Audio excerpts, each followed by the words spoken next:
World News in 5. Right now. News and developments making headlines around the world in 5 minutes. World News in 5. Here on Radyo Pilipinas World Service.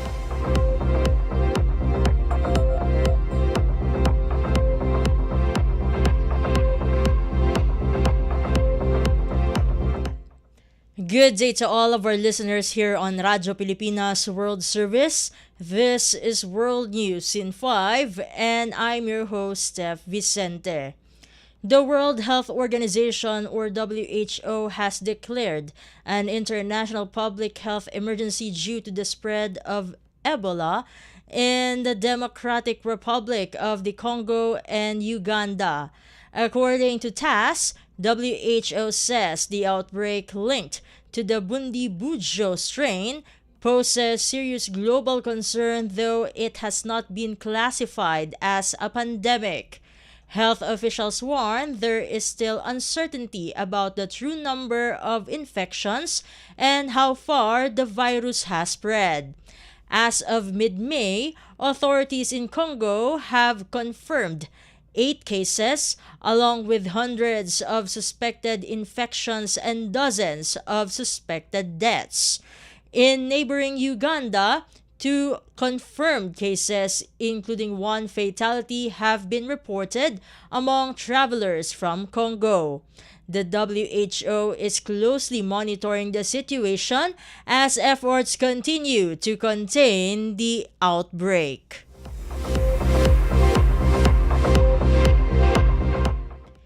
In other news overseas, Italian Prime Minister Giorgia Meloni is calling for the full reopening of the Strait of Hormuz without tolls or restrictions, emphasizing the importance of free navigation to the global economy.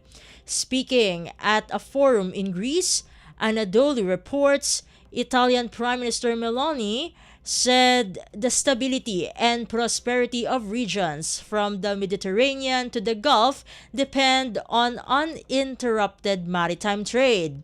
She added that Italy is prepared to help ensure safe navigation when conditions allow, building on existing European Union missions in nearby waters. Prime Minister Meloni also stressed that Iran must not be allowed to develop nuclear weapons, citing security concerns for neighboring countries. Her remarks come amid ongoing tensions affecting one of the world's most critical shipping routes. Officials continue to look for a sustainable solution to ease the crisis in the strait.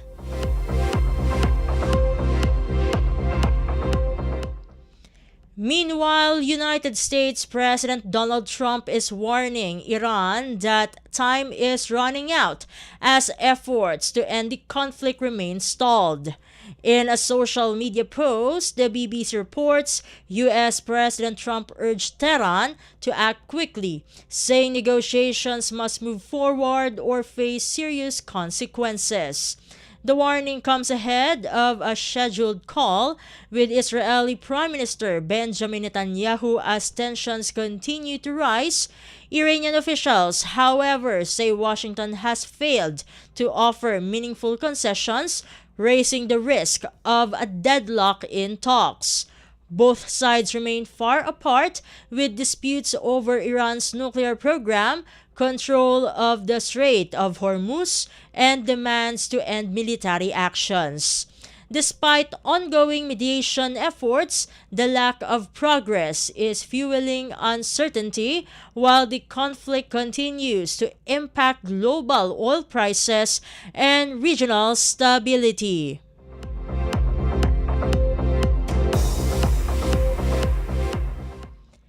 In other news overseas, a small operations center on Britain's south coast has become a critical lifeline for ships under attack in the Strait of Hormuz as tensions in the Middle East continue to escalate. According to CNN, the UK Maritime Trade Operations Centre, run by the Royal Navy, has seen a sharp rise in distress calls since Iran effectively shut down the vital shipping route more than 2 months ago. Officials say some calls come in while vessels are actively under attack, with crews reporting explosions, sirens, and even gunfire in the background. The Strait, a global route for oil and gas shipments, has seen a range of threats, including missile strikes, drone attacks, and vessel detentions. In response, a small team of watchkeepers works around the clock to coordinate assistance, warn nearby ships, and alert military and Coast Guard forces in the region. Despite limited resources, the center says it remains committed to ensuring every distress call is answered as risks to global shipping continue to grow.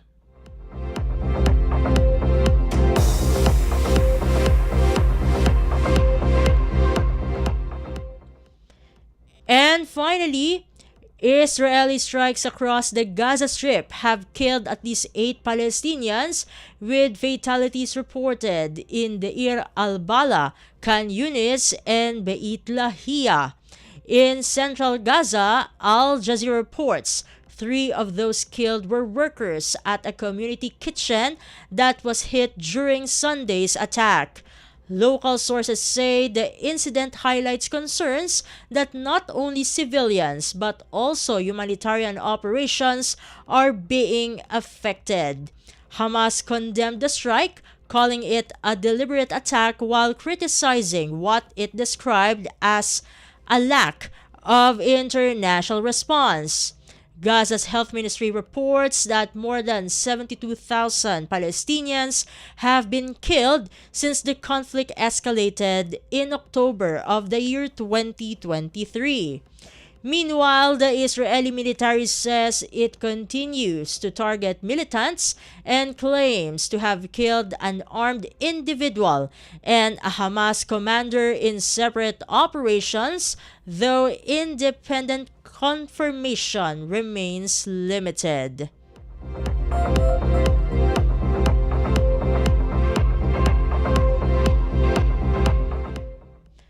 And that concludes today's edition of World News in 5. For Radyo Pilipinas World Service, this has been Steph Vicente. Good day and stay safe, everyone. World News in 5. Right now. News and developments making headlines around the world in 5 minutes. World News in 5. Here on Radyo Pilipinas World Service.